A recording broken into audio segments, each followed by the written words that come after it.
Bonjour mesdames et messieurs, et bienvenue à cette édition d'information sur Camer TV Info, la chaîne d'analyse de l'actu au Cameroun. Ne rien taire pour plaire, ne rien dire pour nuire est notre credo. Voici pour commencer le titre de cette édition. Cette vidéo est réalisée à partir d'un post de Benjamin Zébazet sur sa page Facebook intitulée « Une fois de plus, les anglophones nous dépassent ». Mais avant de détailler l'intégralité de son contenu, veuillez prendre 3 secondes pour vous abonner à nos pages Facebook Camer TV Info ou sur YouTube Camer TV Info. Un like pour une souscription à nos médias pour ne rater aucune de nos futures publications est fortement conseillé. Voici la teneur du post dans son intégralité. Une fois de plus, les anglophones nous dépassent. L'atmosphère d'émeute qui a régné hier dans un des principaux tribunaux du Cameroun le montre aisément. De voir des avocats en robe se faire bastonner à l'intérieur du sanctuaire que devrait être une salle d'audience a quelque chose de particulièrement révoltant. Cela dit, c'est bien qu'ils sentent aussi dans leur chair ce que leurs confrères anglophones ont senti il y a quelques années. Pour en revenir au fond de cette affaire qui illustre bien le fait que les fils de ce pays sont divisés en anglophones et francophones, aucun juge anglophone qui se respecte, se basant sur leurs droits et leur jurisprudence, n'aurait maintenu en prison les avocats mis en cause dans cette affaire de corruption présumée, d'autant plus, semble-t-il, qu'une des prévenues est mère d'un enfant âgé de quelques mois. Cela a toujours été ainsi chez les anglophones, la liberté est la règle, la privation de liberté l'exception.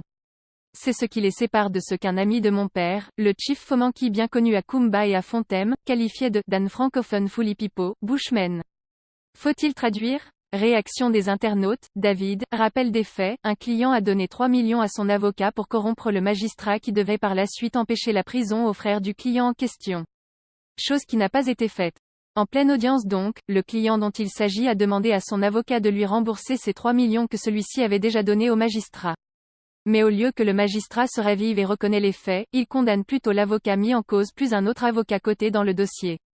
C'est au moment donc de vouloir déférer les 2 avocats dont il s'agit à Newbell, qu'une cinquantaine d'avocats s'y sont opposés. La suite vous la connaissez à la lecture de la vidéo dessus balancée par Ledoux. Je veux le nom de l'avocat qui a encaissé les 3 millions, Takam, voici ce qui s'est passé, James Lavie 2 avocats inculpés pour des actes criminels demandaient la liberté sous caution. Des dizaines de leurs confrères étaient venus les soutenir. Quand le juge et le procureur ont rejeté la demande, les avocats se sont mis en colère et le ton est monté d'un cran. Ils ont pris à partie les magistrats.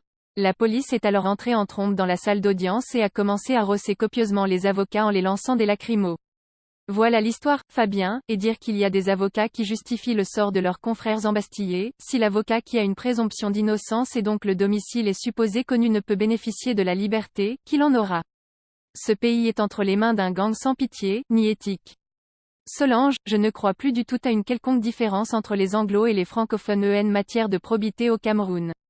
Veuillez prendre 3 secondes pour liker la vidéo et la partager.